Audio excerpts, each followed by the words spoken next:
Hi everyone, my name is Rhonda Fields and I'm so excited to join you today and read one of my favorite books called Bedtime, Bonnet. Raise your hand, put it in the comments, think to yourself if you've ever worn a bonnet or any kind of protective covering when you go to bed at night. That's right. So I'm excited to read this to you. A little bit about me. I attended elementary school in Detroit at a school called Faith Christian Academy, which later moved to Southfield. And then many years after, I attended the University of Michigan, where I have a degree in education, elementary education, as well as social work, because I just really wanted to help people, and I felt like both of those would be a good way to do that. I currently serve as the executive director of Girls on the Run, if you see my shirt. And Girls on the Run is an after-school program for girls in 3rd through 8th grade, where we have phenomenal volunteers go in and teach the girls about healthy eating, body habits, how girls are portrayed in the media, really building them up, and then they get to run a 5K. That's right, or walk or skip, however they want to do it. They're going to set that goal of running a 5K, and they accomplish it. I have the privilege of being wife to my husband, my best friend, Michael Fields. Be sure to check out one of his videos as well. He reads a super cool book called Fresh Princess. And I have a courageous, ambitious daughter who is 2, and her name is Sydney. And I actually bought this book for her because we started her wearing a bonnet, and I wanted her to know that there are other people out there besides her mom and Nana and Grandma and aunties who wear bonnets. And so this book was perfect. All right, let's dive in. Bedtime Bonnet by Nancy Red. In my family, when the sun goes down, our hair goes up. My brother twists and tightens each of his locks. Sis combs her hair in a swirl round her head.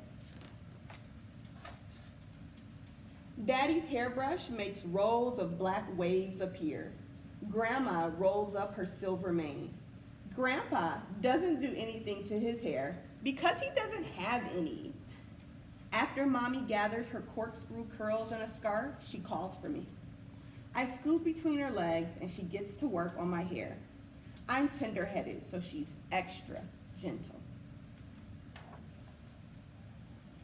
Grandpa tells jokes as Mommy works her magic. He asks me, why does the bee have sticky hair?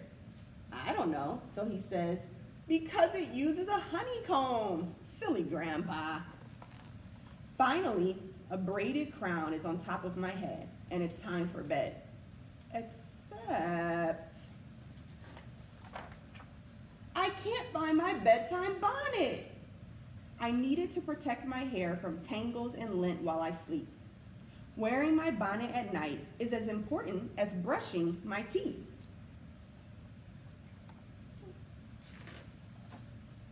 Maybe Grandma knows where it is. She's covering her rollers with the kerchief. Grandma, have you seen my bonnet? She gets up and looks around. No, dear, I haven't. Maybe your sister knows?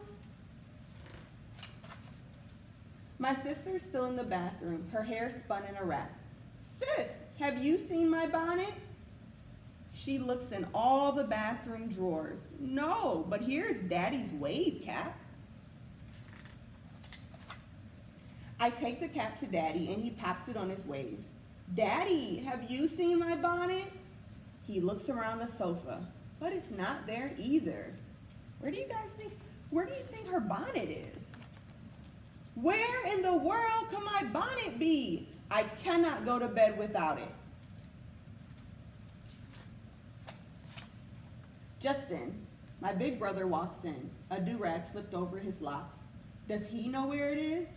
Big bro, have you seen my bonnet? He doesn't even pretend to look. He just says, ask Grandpa. Oh, Grandpa, silly Grandpa. My bonnet is now in its proper place, and I'm really sleepy. Everyone gives me kisses and hugs, and Mommy and Daddy read me a story. Good night, family.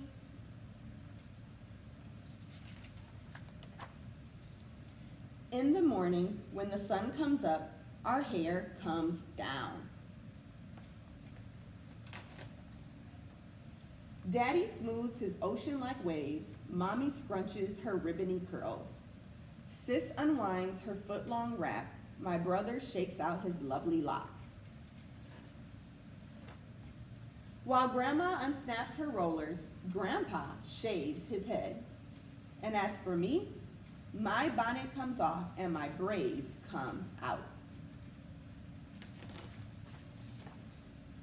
Now we're all ready for a brand new day. The end. Thank you so much for joining us.